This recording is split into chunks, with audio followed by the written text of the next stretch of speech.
Hello everyone. Now we will say historical background. మనం recent వీడియోస్లో మనం పాలిటీ సిరీస్ స్టార్ట్ చేసాం కదా, అందులో వీ హ్యావ్ డిస్కస్డ్ ఎలా చదవాలి ఏంటి చాప్టర్స్ ఎలా ఉంటాయని నేను చాప్టర్ వైజ్ చిన్న ఎక్స్ప్లెయిన్ చేస్తాను చెప్పిన కదా. This content is from Laxmikanth only అండి. లక్ష్మీకాంత్లో షార్ట్గా ఈచ్ అండ్ ఎవ్రీ పాయింట్ కాకుండా షార్ట్ నోట్స్ అనమాట.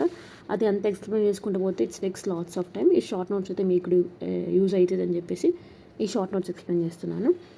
Now today will see about historical background. Historical బ్యాక్గ్రౌండ్లో we have crown rule, at the same time company rule. First one is company rule, at the same time crown rule. Company rule వచ్చేసి 1773 to 1858. This is company rule. What about crown rule? Crown rule is 1858 to 1947. Okay, company rule we have regulating act, charter act. In crown rule we have Indian Council Act, Government of India Act. Okay, confuse అవ్వకుండా crown రూల్లో ఏమేమి ఉంటాయి, company రూల్లో ఏమేమి ఉంటాయి అనేది ఒకసారి check చేసుకోండి. ఇలా గుర్తుపెట్టుకుంటే కొంచెం వైల్ ఆన్సరింగ్ అవర్ ఆన్సర్స్ కూడా చాలా ఈజీ అవుతుంది. ఎందుకు అంటే ఫర్ ఎగ్జాంపుల్ క్వశ్చన్లో 7073 గురించి ఇచ్చి దాని ఆప్షన్స్లో గవర్నమెంట్ ఆఫ్ ఇండియా యాక్ట్ ఇచ్చాడనుకో we can eliminate this because of government of India act దేని కిందకి వస్తుంది, క్రౌన్ రూల్ కిందకి వస్తుంది. క్రౌన్ రూల్ది కంపెనీ రూల్ కిందకి ఇచ్చినప్పుడు మనం ఎలిమినేట్ చేయొచ్చు. సో ఇవి గుర్తుంచుకున్నారనుకోండి ఏ రూల్ కిందకి ఏ యాక్ట్ వస్తుంది అనేది. సో మీకు అప్పుడు while you're solving your answer చాలా ఈజీ అయిపోద్ది అనమాట. Okay, regulating act 1773, Pitt's India act 1784, charter యాక్ట్లో charter act 1833, charter act 1893, Indian council యాక్ట్లో Indian council act 1861, Indian council act 1892, Indian council act 1902, Indian government of India యాక్ట్లో 1858, 1919, 1935. Okay, గుర్తుపెట్టుకోండి, these are చాలా very important. Okay, next will see about constitution assembly. ఇవన్నీ మీకు పాలిటీలో చాలా డీటెయిల్గా ఉంటాయి, మీరు అందులో కూడా చదువుకుంటూ చూడొచ్చండి. కాన్స్టిట్యూషన్ అసెంబ్లీ అసలు దీని ఎవాల్యుయేషన్ ఎలా అయింది, ఐడియా ఎప్పుడు అంటే 1934లో the idea is like M N Roy. గుర్తుపెట్టుకోండి, హూ ఈజ్ ఎంఎన్ రాయ్ అసలు ఈ ఐడియా తీసుకొచ్చింది. INC, Indian National Congress 1935, Jawaharlal Nehru demanded it, British agreed in 1940, August rule 1942, Cripps mission. ఇవన్నీ మీకు పోతున్న కొద్ది చాలా డీటెయిల్డ్గా వస్తుంటాయండి. మనం ఇవన్నీ అక్కడ డీటెయిల్గా చూసుకోవచ్చు. మనకి ఇది ఇప్పుడు షార్ట్లో ఉంది కాబట్టి అర్థం కాదు, మీరు లక్ష్మీకాంత్ చదువుతుంటూ పోతుంటే మీకు కొంచెం డీటెయిల్గా ఉంటుంది. We can see there. Thank you. Hello everyone, last షార్ట్లో we have seen this part of historical background. నేను ఈ పాయింట్ చెప్పలేదు. Indian independent act of 1947. Okay, Indian independent act ఎప్పుడు వస్తుంది? 1947లో. టుడే ఈ షార్ట్లో will see about regulating act of 1773. Okay, ఈ రెగ్యులేటింగ్ యాక్ట్ ఆఫ్ 1773 దేని కిందకి వస్తుంది? కంపెనీ రూల్ కిందకి వస్తుంది. Okay, company rule, remember it. Regulating act of 1773 దేని కిందకి వస్తుంది? కంపెనీ రూల్ కిందకి వస్తుంది. Governor of Bengal as governor general of Bengal. It's very very important. చాలా మెనీ ఎగ్జామ్స్లో చాలాసార్లు అడిగిన క్వశ్చన్ ఇది. Governor of Bengal as a governor general of Bengal. ఎవరు? First Lord Warren Hastings, governor of Bengal. ఇక్కడ గవర్నర్ జనరల్ ఆఫ్ బెంగాల్. ఇక్కడ ఏ యాక్ట్లో అయింది? 1773లో. Remember it, governor of Bengal as a governor general of Bengal. Will write here once, governor of Bengal as a governor general of Bengal. Okay, Bombay Madras governor subordinate to Bengal. Bombay and Madras ఒక governor, subordinate to Bengal అనమాట. ఇది కూడా గుర్తుపెట్టుకోండి. Next point is supreme court at 1774. Supreme court at 1770. ఇది చాలా important point అండి. So చాలా క్వశ్చన్స్లో అడుగుతారు. ఎలా అడుగుతారంటే సుప్రీం కోర్ట్ యాక్ట్ 1773 అని ఇస్తారు. మనకి 1773 కింద ఉంది కాబట్టి we'll thought of it is 1773 అని ఏమని. నో, సుప్రీం కోర్ట్ యాక్ట్ ఎప్పుడు వస్తుంది అంటే 1774. ఇది కూడా చాలా ఇంపార్టెంట్, గుర్తుపెట్టుకోండి. Okay, remember it. Next one is private trade of servant prohibition. ఈ పాయింట్ కూడా important. Control of the British government and the company by court of director. Okay, ఇది కూడా కంట్రోల్, బ్రిటిష్ గవర్నమెంట్ని కంపెనీ రూల్ కంట్రోల్ చేసింది by the court of director. ఈ 1773లో ఏమి important regulating act 1773 regulating act company rule కిందకి వస్తుంది. Okay, company rule కిందకి వస్తుంది. Main point is governor of Bengal as the governor general of Bengal, who is that Lord Warren హెస్టీ. Bombay Madras governor subordinate to Bengal. Okay, next thing supreme court in 1774. Okay, ఈ points చాలా important. ఇందులో ఉన్న points అన్ని షార్ట్గా ఉన్నాయండి. ఈ షార్ట్ పాయింట్స్ చాలా ఇంపార్టెంట్, గుర్తుపెట్టుకోండి. Thank you. Hello everyone. Last short law we have seen this part, regulating act of 1773. Now in this short we'll see about Pitt's India Act of 1784. Pitt's India Act of 1784 దేని కిందకి వస్తుంది? Company rule. Okay, ఈ videos మీరు direct Laxmikanth చదవకుండా చూడొద్దు. లక్ష్మీకాంత్ చదివిన తర్వాత చూస్తే ఇవి రివిజన్కి హెల్ప్ అయితే, because of this all short forms. Enter Laxmikanth ఇక్కడ ఏది లేదండి పార్ట్స్, సో కట్ చేసి షార్ట్ వీడియోస్ కింద పెట్టినాయి కాబట్టి మీరు అది చదివిన తర్వాత చూస్తే మీకు ఇది యూజ్ అవుతుంది. Okay, now let us see. It's in Act of 1784. Commercial and political functions are separated. Before this, commercial and political functions అనేవి ఒకే సేమ్ బోర్డులో ఉండేవి. ఈ పిట్స్ ఇండియా యాక్ట్ ఆఫ్ 1784లో మనకి కమర్షియల్ అండ్ పొలిటికల్ ఫంక్షన్స్ అనేవి separate అయినాయి, separate bodies. ఇది they are like individual bodies దానికే. Okay, commercial affairs court of directors. Commercial effect దేని కిందకి వస్తుంది? Court of directors. పొలిటికల్ దేని కిందకి వస్తుంది? Board of control. ఇది కూడా చాలాసార్లు అడిగిన క్వశ్చన్ అన్ని, ఇది చాలా ఇంపార్టెంట్, గుర్తుపెట్టుకోండి. Commercial of affairs court of directors, political of affairs board of control. Remember it, ఇది చాలా చాలా ఇంపార్టెంట్. ఓకే, నేను ఇదంతా అయిపోయిన తర్వాత, ఈ చాప్టర్ అంతా అయిపోయిన తర్వాత దీంట్లో ప్రీవియస్ ఇయర్స్ క్వశ్చన్స్ ఏమొచ్చినాయి అనేది కూడా చేస్తాను. ఇంపార్టెంట్ క్వశ్చన్స్ కూడా షార్ట్ వీడియోస్ చేస్తాను.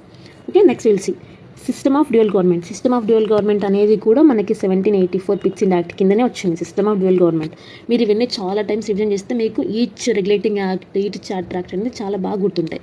Next Indian territories are called British positions in India. Okay, British government supreme control over the company rule. ఈ 1784 పిట్స్ ఇండియా యాక్ట్ కింద ఏమైంది అంటే బ్రిటిష్ గవర్నమెంట్ అనేది సుప్రీం కంట్రోల్, మొత్తం ఓవరాల్ కంట్రోల్ దేని మీద? ఈస్ట్ ఇండియా కంపెనీ మీద. ఆ కంపెనీ మీద కంట్రోల్ తీసుకుందన్నమాట. ఓవరాల్ అఫైర్స్ ఎవరు చూస్తారు? బ్రిటిష్ గవర్నమెంట్ చూస్తుంది. ఓకే, ఇది ఇక్కడ pits India act of 1784. Once and will revise అండి.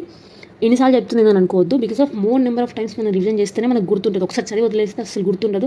ఎగ్జామ్లో కన్ఫ్యూజ్ అవుతాం, ఇక్కడ బాగానే అనిపిస్తుంది ఓకే ఇది అని. తర్వాత ఎగ్జామ్స్ వాళ్ళు అడిగే క్వశ్చన్స్కి, వాళ్ళు అడిగే ట్రిక్స్కి మనకి గుర్తుండదు. సో మనం నెంబర్ ఆఫ్ టైమ్స్ రివిజన్ చేస్తే అంత కాన్ఫిడెంట్గా మనం ఆన్సర్ చెప్పగలుగుతాం. పిట్స్ ఇండియా యాక్ట్ 1784లో commercial and political bodies. Last షార్ట్లో we have seen this two regulating act ఒకటి, రెగ్యులేటింగ్ యాక్ట్స్ 2 parts చూసాం. ఏంటి? Regulating Act of 1773, Pitt's India Act of 1784. Okay, now let us see Charter Act of 1833. దేని కిందకి వస్తుంది? Company rule. Okay, charter act of 1833. Final steps towards the centralization in British India. ఎక్కడైంది? 1833 charter act. Governor general of Bengal as the governor general of India. మనం 1773 యాక్ట్లో ఏం చూసినాం? Governor of Bengal as the governor general of Bengal చూసినాం. ఎవరు? Lord Warren Hasting, first governor. అయితే ఇక్కడ ఏంటి? Governor general of Bengal as the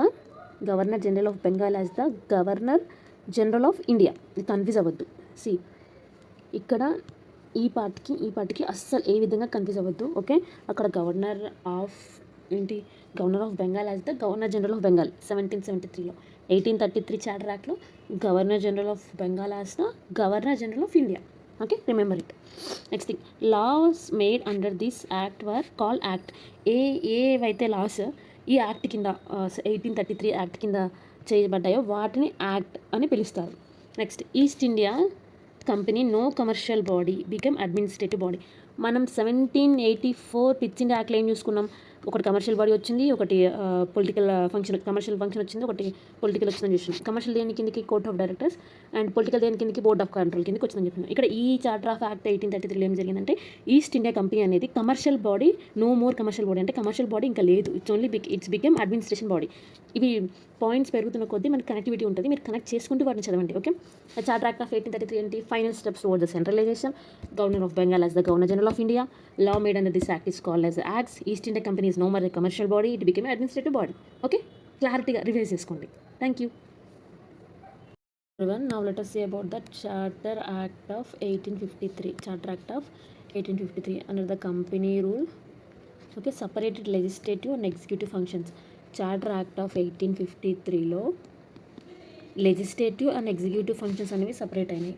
open competition system for civil requirement for civil servant, ఇది చాలా ఇంపార్టెంట్, ఇది కూడా చాలా ఎగ్జామ్స్లో అడిగారు. ఇప్పుడు 1853 చార్టర్ యాక్ట్లో open competition system for the recruitment of civil servant ఇచ్చారనమాట. Next one, adaptation of mini parliament. ఎప్పుడు 1853 చార్టర్ యాక్ట్లో అడాప్టేషన్ ఆఫ్ పార్లమెంట్ కూడా ఇచ్చారు, like adaptation of mini parliament. Next, it extended the company rule. It extended the company rule for the first time, introduction of local representation in the central. For the first time 1853 యొక్క charter యాక్ట్లోనే మనకి introduce local representation at central in India సెంట్రల్లో introduce చేశారనమాట. ఒకసారి revise చేద్దాం. Charter act of 1853 ఏంటి? Separate the legislation and executive, open competition recruitment of for the civil servant. Next, adaptation of the mini parliament. It extended the company rule for the first time. It extended the company rule. Next, for the first time introduced the local representations in the India in central. Okay, 1892 under the company rule. Last video we have seen this part. Now let us see Indian Council Act of 1861. Beginning of representative institutions. Okay, process of decentralization కూడా చాలా most of the క్వశ్చన్స్లో అడిగారు. Process of decentralisation ఏ యాక్ట్లో అవుతుంది అనేది.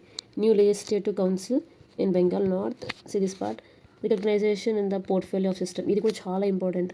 Recognition of portfolio system, ఇది కూడా many times అడిగారు. 1861 మనకి చాలా యాక్టర్స్ ఉండడం వల్ల చాలా కన్ఫ్యూజ్ అవుతాం, నెంబర్ ఆఫ్ టైమ్స్ రివిజన్ చేయడం వల్ల చాలా గుర్తుంటుంది.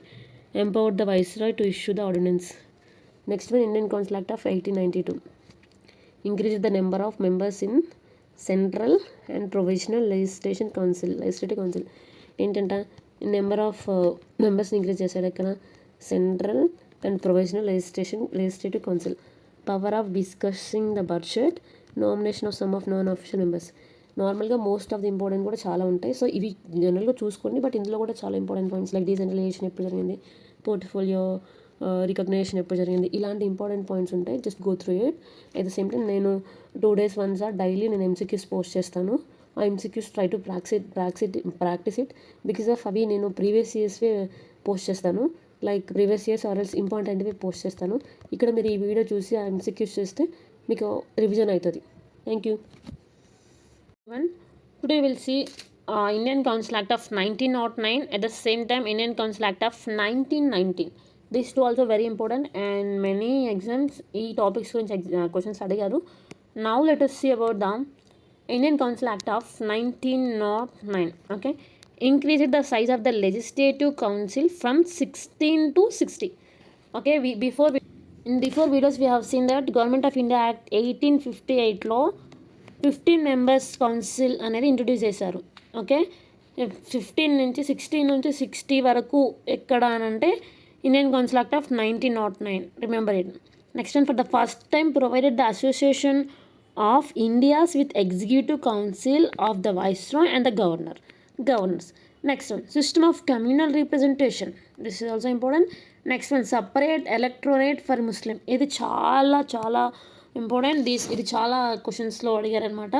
Like separate electorate for Muslims ఎప్పుడు ఇంట్రడ్యూస్ చేశారంటే 1909 Indian council act for Muslims. Okay, next one, legalized the communalism. ఏమంటారు, కమ్యూనలిజాన్ని లీగలైజ్ చేశారు. Separate representation of the presidency, cooperation of chambers and commerce, universities and the zamindars. ఇందులో main points వచ్చేసి the council of members అనేది increase చేశారు. Size వచ్చేసి next one is like separate elected for the Muslims, and ఇది short for Laxmikanth నుంచి తీసుకున్న short notes. If you want in details you can go through Laxmikanth. Okay, లక్ష్మీకాంత్లో మనకి చాలా మోర్ పాయింట్స్ ఉంటాయి. దిస్ ఇస్ ఫర్ రివిజన్ కాబట్టి we have your only short notes. Now let us see about Indian Government Act of 1919. Okay, now let us see about Indian Government Act of 1919. Introduced the hierarchy for the first time, introduced bicameralism and direct elections. In 1919 introduced the hierarchy. Let's see, first time introduced bicameralism and direct elections. 1919లో bicameralism at the same time direct elections అనేది introduce చేశారనమాట. Bicameralism at the same time direct elections are introduced. Viceroy's executive council 3 to be Indians. ఇప్పుడు viceroy's executive కౌన్సిల్లో 3 to be Indians ఉండాలి అని చెప్పేసి ఈ యాక్ట్లో చెప్పారు, 1919 ఇండియన్ గవర్నమెంట్ యాక్ట్లో. Next one, extended the principle of communal representation, new office of high commissioner for India in London. ఒక లండన్లో new office high commission for ఇండియాకి లండన్లో పెట్టారనమాట. Next one, establishment of public service commission. ఇది చాలా చాలా important, many క్వశ్చన్స్లో అడిగారు మనకి. 1919లో గవర్నమెంట్ ఆఫ్ ఇండియా యాక్ట్లో establishment of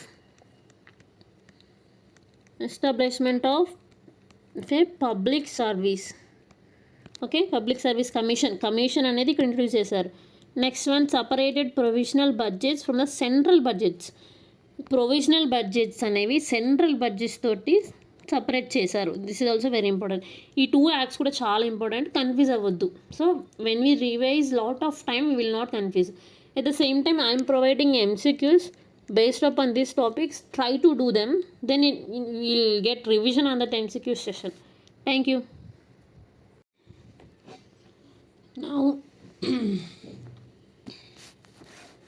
Now let us discuss about the Government of India Act 1935, Government of India Act 1947.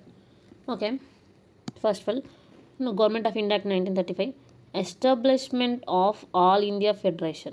Okay, Government of India Act 1935లో establishment of All India Federation, abolition of diarchy in the provisions and introduced provisional autonomy. ఇక్కడ ఈ 1919లో diarchyని introduce చేశారు. Here it is abolished in diarchy in the provisions. Okay, and introduced the provisional autonomy. Excuse me. Adoption of diarchy at central level. Okay, abolition of diarchy in provisional level abolish చేశారు. At the same time introduced it in adoption of diarchy in ఇక్కడ central లెవెల్లో diarchyని adapt చేస్తున్నారు అనమాట. It introduced the bicameralism. It also introduced the bicameralism and direct elections. Extended the principles of communal representation, SC, ST and women's. మనకి ఈ 1990లో introduced the public service commission. ఇది గుర్తుపెట్టుకోండి, last వీడియోలో చెప్పాను. Next one, establishment of reserve bank of India. It's very important. 1935 government of India act established the reserve bank of India, RBI. Establishment of federal provisional and joint public service commission. Public service commission ఎప్పుడు introduce చేశారు? 1919 public service commission. Next one, ఇక్కడ 1935లో వచ్చేసి established the federal provisional and joint public service commission. Confuse అవ్వద్దు, joint public service commission. Federal court established in 1935. Federal court కూడా చాలా important. Federal court. See, once again you will see here establishment of federation. ఇక్కడ ఏంటి? Establishment of federal provisional and joint public commission and federal court. Introduced bicameralism, extended the principle of communal representation of SC, ST and women. Children లేదు ఇక్కడ, మళ్ళీ మీరు గుర్తుపెట్టుకోండి. Sorry, ఇక్కడ only SC, ST and for women. Now Let us see about Government of India Act of 1947 here ended the British rule in India. ఇంకా 1947 తోటి British rule అనేది end అయిపోయింది అనమాట. విత్ దిస్ మన కంపెనీ రూల్ ఇంకా crown rule చూసాం కదా, ఇక్కడతోటి crown rule చూసాం కదా, ఇవి ఎండ్ అయిపోయినాయి 1947 తోటి. Next one partition of India. మనకి పాకిస్తాన్ అండ్ ఇండియా పార్టీషన్ అయిపోయింది అనమాట. Abolished the office of viceroy and secretary. ఇది అనేది వైస్రాయ్ అనేది అసలు ఆఫీస్ అనేది అబాలిష్ చేసేసారు. Constituent assemblies adopted any constitution adopt చేసుకున్నారు. Freedom to Indian princely state. ఈ 1947 యాక్ట్ తోటి ఇండియన్ ప్రిన్స్లీ స్టేట్స్కి అనేది ఫ్రీడమ్ వచ్చేసింది. Drop the title of umpire of India. ఈ 1947తో బ్రిటిష్ రూల్ ఎండ్ అయిపోయింది అనమాట. So we got our own constitution అనేది మనం స్టార్ట్ చేసాము. We got our independent like freedom వచ్చేసింది 1947తో. అంతకన్నా ముందు మనం under the company rule and the crown rule ఉన్నాము. అది కూడా డిస్కస్ చేసాం లాస్ట్ వీడియోస్లో. ఇన్ దిస్ ఇక్కడతోటి మనకి హిస్టారికల్ బ్యాక్గ్రౌండ్ కంప్లీట్ అయిపోయింది. నెక్స్ట్ వీడియోస్లో ఫర్దర్గా నేను చేస్తాను. ఇప్పుడు వరకు నేను హిస్టారికల్ బ్యాక్గ్రౌండ్ ఇంపార్టెంట్ MCQs కూడా పెడుతున్నాను. Try to attempt them. అవి కూడా చాలా ఇంపార్టెంట్. Okay, thank you.